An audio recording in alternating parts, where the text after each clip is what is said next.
Саламатсыздар урматтуу Чалкан медиа каналынын көрөрмандары, өлкөбүздө алынган акыркы сааттагы жаңылыктар менен сиздерди тааныштырабыз. Каналыбызга катталып, ой пикирлериңиздер менен бөлүшүңүздөр. Сиз күткөн оюн бүгүн Кыргызстан Азия кубогундагы биринчи беттешин өткөрөт. Бүгүн 16 январда Кыргызстандын футбол курамасы Азия кубогундагы биринчи беттешин өткөрөт. Оюн Бишкек убактысы боюнча саат 20:30 башталат. УТРК спорт каналынан түз эфирде көрсөтүлөт. Акшумкарлардын тайпалык баскычтагы биринчи атаандашы Таиланддын курамасы болот. Кыргызстандык оюнчулар ак, таиланддыктар көк түстөгү форма менен ойнойт. Эки кураманын беттешинде Иорданиялык топ калыстык кылат. Атхан Мухаммед башкы калыс, анын мекендештери Мухаммед Мустафа менен Ахмат Муанас капталдагы калыс болушат. Андан тышкары кореялык Ким Хёнг резервдик арбитр болуп дайындалган. Ошондой эле VAR системасын Бириккен Араб Эмираттарынын адистери Адель Али менен Хасан Мухаммед карайт. Эскерте кетсек, Кыргызстан Азия кубогунда Таиланд, Сауд Арабия жана Оман менен F тайпасында жайгашкан. Урматтуу мекендеш, Ширетмен тиркемеси жакшы мүмкүнчүлүктөрдү жарыялап жатат. Эгерде сизде ширетүү цехиңиз болуп, кайсы бир товарды өндүрүп келсеңиз, мындан ары Ширетмен тиркемесине жайгаштырып, товарыңызды сатууга мүмкүнчүлүк ачылды. Ошондой эле курулуштарга жакшы ширетүүчүлөрдү Ширетмен тиркемесинен табууга болот. Ал үчүн Ширетмен тиркемесин Google Play'ден же App Store аркылуу жүктөп алып, регистрация кылып коюу жетиштүү болот. А эгерде автоунааңыз бузулуп, уста издеп жаткан болсоңуз, дал ошол Ширетмен тиркемесинин иштөө принциптеринде эле автомен тиркемесин көчүрүп алып пайдалансаңыз болот. Автомен тиркемеси аркылуу автоунаа усталарын оңой тапканга, алардын түрлөрү же тажрыйбасына карап, автоунааңызды оңдотуп алсаңыз болот. Кененирээк маалыматтарды төмөндөгү Instagram баракчадан же сайт аркылуу таанышсаңыздар болот. Алымкадыр Бейшеналиев Туркияда боор алмаштыруу операциясына катышты. Үстүбүздөгү жылдын 11-12 январында саламаттык сактоо министри Алымкадыр Бейшеналиев Туркиянын Малатия шаарында жайгашкан İnönü университетинде болуп, анын ишмердүүлүгү менен таанышты. Ведомствонун маалымат кызматы билдиргендей, министр университеттин ректору доктор Ахмет Кызылай менен жолукту. Анда Кыргызстан менен Туркиянын президенттеринин органдарды трансплантациялоону уюштурууда. Кыргызстанга жардам көрсөтүү келишиминин алкагында боор жана жилик чучугун трансплантациялоо боюнча кызматташууну өнүктүрүү маселеси талкууланган. Ошондой эле министр ал жакта окуудан өтүп жаткан кыргызстандык адистер менен баарлашкан. Андан соң ал боорду алмаштыруу боюнча операцияга катышты. İnönü университети 700 000 чарчы метр аянтта жайгашкан. Ал эми университеттин клиникасы органдарды трансплантациялоо боюнча дүйнөдөгү эң мыкты 5 клиниканын бири. Доктор Ахмет Кызылай клиникада жылына 300-350 боор алмаштыруу операциясы жасаларын айтты. Клиника 1,5 миң орунга ылайыкташып, 4,5 миңден ашык медициналык кызматкер эмгектенет. Жолугушта Алымкадыр Бейшеналиев дүйнөдөгү эң мыкты университеттердин бири деп эсептелген университетке түрк кесиптештеринин органдарды трансплантациялоо боюнча жүргүзүп жаткан иштери менен таанышуу үчүн келгендигин белгилеген. Президентибиз Садыр Жапаров Кыргызстанда көп жылдардан бери чечилбей келе жаткан боор жана жилик чучугун алмаштыруу маселесин тез арада чечүү боюнча милдеттенме койду. Кыргыз элинин ден соолугун чыңдоого, медициналык тейлөөгө жана органдарды трансплантациялоо тармагындагы дарыгерлерибиздин билим деңгээлин жогорулатуу кошкон салымыңыздар үчүн боордош Туркия элине, Туркия өкмөтүнө, сизге жана сиздин университетиңизге терең ыраазычылык билдирем, деди министр Алымкадыр Бейшеналиев. Өз кезегинде доктор Ахмет Кызылай Туркиянын президенти Реджеп Тайып Эрдоган боордош Кыргызстанга трансплантациялоого кызматын өнүктүрүүгө көмөк көрсөтүү боюнча тапшырма бергендигин билдирди. Биз сиздерге трансплантология бөлүмүнүн ишин уюштурууга, адистерди окутууга жана Кыргызстанда боор менен жилик чучугун алмаштыруу боюнча биргелешкен операцияларды өткөрүүгө жардам берүүгө даярбыз, деп белгиледи доктор Ахмет Кызылай.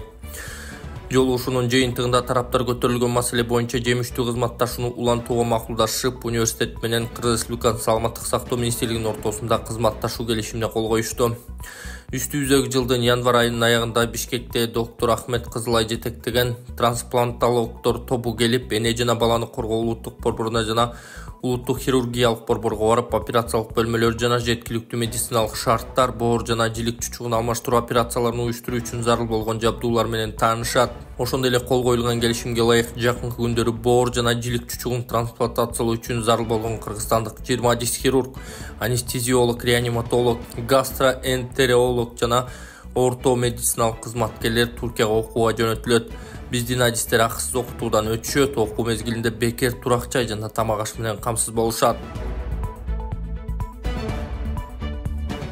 Жапаров издөөдөгү Имамидин Ташев депутаты Эмил Жамгырчиев тууралуу айтты. Президент Жапаров соңку маегинде мамлекеттик төңкөрүш жасоого аракет кылган деп изделип жаткан Остопрак KG Group курулуш компаниясынын ээси Имамидин Ташев жана активист Тилекмат Күрөңов тууралуу пикирин билдирди. Ага нараачылык акциясына чыккандарга соодагерлерди үчүнчү күчтөр пайдаланып кетет деп эскерткенин эске салып, Ташев менен Күрөнов туурасында Дордойдо кеп болду эле деген суроо узаткан. Булар экөө эле эмес, артында башка топтор да бар, бирок аларды эл ээрчибейт, артында масса жок. Ал топтор булардын артына жашынып алып шыкактап олтурушат. Булардын арам ойлору укмуш экен. Бирок алардын мындай арам максаттарына жол бербейбиз, биз да уктап олтурган жокпуз да. Көпчүлүк эл бизге мамлекеттин жана өз тагдырын ишенип бергенден кийин караламан калктын ишеничин акташыбыз керек деген Жапаров. Ал эми Жогорку Кеңештин депутаты Эмил Жамгырчиев туурасында төмөнкүлөрдү айткан. Ал жигиттин Жамгырчиевдин Өзбекстанга чек ара аркылуу эмес, чек араны бузуп өтүп барып, Салимбай Байбача аттуу мыйзамдагы ууруга жолугуп, эки досту жок кылганга жардам бер деп өтүнүш кылганы боюнча кабарым бар. Бул иш боюнча УКМКнын кызматкерлери жана Өзбекстандын атайын кызматтары иштеп жатышкан, жыйынтык эмне болуп жатканына кызыккан жокмун деп айткан ал. Аба ырайына байланыштуу Оштон уча турган аба каттамдар кармалууда. Аба ырайына байланыштуу Ош шаарына аткарыла турган Бишкек-Ош багыты боюнча авиа каттам кармалууда. Бул тууралуу Манас эл аралык аэропортунун маалымат кызматынан билдиришти. Учактын учуп кетүү убактысы жылдырылды. Мындан тышкары Ош-Стамбул багыты боюнча каттам да токтотулду. Шаарды туман каптап, учуу көрүнүшү начар болуп жатканы айтылат. Садыр Жапаров апрель окуясында жабыркагандардын жакындарын кабыл алды. Мамлекет башчы Жапаров 15 январда 2010 жылдагы апрель окуясынын катышуучуларын жана андан каза болгондордун жакындарын кабыл алды. Бул тууралуу президенттин маалымат кызматы кабарлады. Белгилүү болгондой, буга чейин мамлекет башчынын атына 2010 жылдагы апрель окуясында жабыркагандар бул окуядан кийин түзүлгөн коомдук уюмдардын өкүлдөрү өз-өзүнчө кайрылып кабыл алуу өтүнүчүн билдиришкен. Мындан улам өлкө башчы баарын чогуу кабыл алууну чечкен. Жолугушуу президенттин администрациясынын имаратында өтүп, анда апрель окуясында жакынын жоготкондор турмуштук социалдык маселелерин айтып, президентке суроолорун узатышкан. Садыр Жапаров суроолорго жооп берип, өлкөдөгү социалдык экономикалык өзгөртүүлөр тууралуу айтып берди деп жазылат кабарда. Жолугушууга өлкөнүн ар кыл аймактарынан 200дөн ашык киши катышканы кошумчаланды.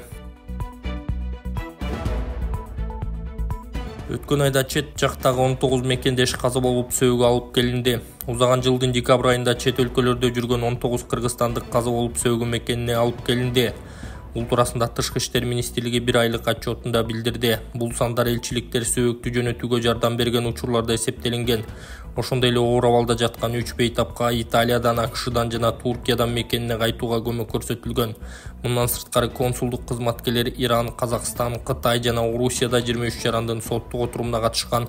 Аны менен катар 64 кыргызстандык административдик күчөө кылмыш жоопкерчилигинен бошотулуп, укук бузган 8-инин жазасы жеңилдетилгени белгиленди. Бул иштер дипломаттардын көмөгү менен жасалган. Гаймариттен 10 күнүн ичинде 100% кепилдик менен айткыңыз келеби? Анда бизге байланышыңыз. Биздин дарек Ош шаары, Масалиев 73. Беткөңдөйүн ошондой 10 күн от чагабыз. От чакканда ичинде күнөйлөрдүн баардыгы жибийт. 10-чу күнү чөптөн жасалган мурунга парашок үйлөйбүз. Парашок үйлөгөндө ичинде күнөй 8 сааттан 12 саатка чейин агып чыгат. Ошо менен толук 100% Гаймариттен айыгасыздар. Ориентир Горбанядагы Оптима банктын жанында общий лечениянын баасы 10 000 сом. Толук маалымат 501 119 119 номерине байланышып келсеңиздер болот.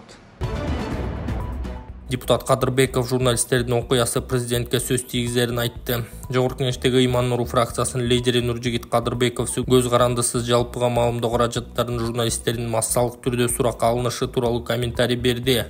Ал Азаттыктын суроолоруна жооп берип жатып, Кыргызстанда мындан ары буга окшогон окуялар кайталанбаса жакшы болмок деген. Маалымат каражаттары кээде жага турган, кээде адамга жакпай турган маалыматтарды чыгарат, тактабай туруп эле маалыматтарды жарыялап жиберген учурлар болот. Бирок муңсуз сөз эркиндиги болбойт да. Негизсиз бөрк ал десе баш алган саясат болбошу керек. Бул келип мамлекет башчысына зыяны тиет деген ал. 16 январдын таңында айт десе жана Темиров Лайф долбоорунун Арча медиасынын жана Поликлиника басылмасынын журналисттердин үйүндө тинтүү болуп, укук коргоо кызматкерлери аларды суракка алып кеткен. Темиров Лайф долбоорунун негиздөөчүсү 2022 жылы Кыргызстандан күч менен чыгарылган журналист Болот Темиров Ички иштер министрлиги кылмыш жаза кодексинин массалык башаламандыктар беренеси менен кылмыш ишин козгогонун билдирди. ИИМдин басма сөз кызматы бир нече журналисттин үйүн тинтүү боюнча маалымат такталып жатканын, кийинчерээк комментарий болоорун кабарлаган. Жалал-Абадта ишкер аялды тоноп өлтүрүүгө аракет кылгандар кармалды. Жалал-Абадта ишкер аялды тоноп өлтүрүүгө аракет кылгандар кармалганын ИИМдин маалымат кызматы кабарлады. Билдирмеге караганда, укук коргоо органдарына январь айында Жалал-Абад облусундагы шаарлардын биринде ишкерлик менен алектенген аялды буйрутма менен өлтүрүүгө пландалып жаткандыгы тууралуу ыкчам маалымат түшкөн. Кылмышты уюштура турган киши жанына тааныштарына мурда соттолгондордун арасынан шерик издеп, аларга ири өлчөмдөгү акчалай сыйлык берүүнү убада кылган. Ал акча жана алтын буюмдар сакталган жерлерди көрсөтүп, үйгө кирүү учурунда кандай аракеттерди көрүү керектигин түшүндүрүп берерине ишендирген деп айтылат маалыматта. Шектүүлөр ишкердин үйүнө кол салууга 13 январда киришкен. Кылмыш иликтөө башкы башкармалыгынын кызматкерлери бул ишти алдын ала билгендиктен кылмыш жасоого аракет кылгандарды үйгө кирген убакта атайын операция менен колго түшүргөн деп жазылат кабарда. Бул боюнча Кылмыш жаза кодексинин 36-122 беренесинин 10 бөлүмү боюнча киши өлтүрүүгө даярдануу кылмыш иши козголгон. Кылмыштын 59 жаштагы уюштуруучусу мурда соттолгону айтылды. Учурда бул иштин алкагында кошумча тергөө иш-чаралары жүргүзүлүп жатат. Жанар Акаев журналисттерди суракка алуу сөз эркиндигине чабуул. Жогорку Кеңештеги Альянс фракциясынын лидери Жанар Акаев көз карандысыз журналисттердин үйүн тинтип, күч менен суракка алынып кетишин сөз эркиндигине чабуул деп баалады. Бул тууралуу депутат Азаттыктын суроолоруна жооп берип жатып айткан. Журналисттердин үйүн тинтип, аларды суракка күч менен алып баруу бул сөз эркиндигине түздөн түз чабуул. Ушундай окуялар журналисттерди өзүн-өзү чектегенге, саясий коррупциялык чоң темаларды иликтөөгө жолтоо болот. Кыргызстан ансыз деле сөз эркиндиги журналисттерге болгон куугунтук жагынан эл аралык рейтингтерди бир топ артка кетти. Журналисттерди таңганма алып барып тинтүү Ички иштер министрлигинин сөз эркиндиги, демократияга болгон жаман мамилеси, биз бул маселени жөн койбойбуз жана аны парламенттеги комитеттерде көтөрөбүз. Журналисттерге мындай мамиле болбошу керек деген Жанар Акаев. Кыргызстандык аскерлер Казакстанда масштабтуу машыгууларга катышат. Кыргызстандык аскерлер Казакстанда өтө турган Бирлестик аттуу масштабтуу машыгууларга катышат.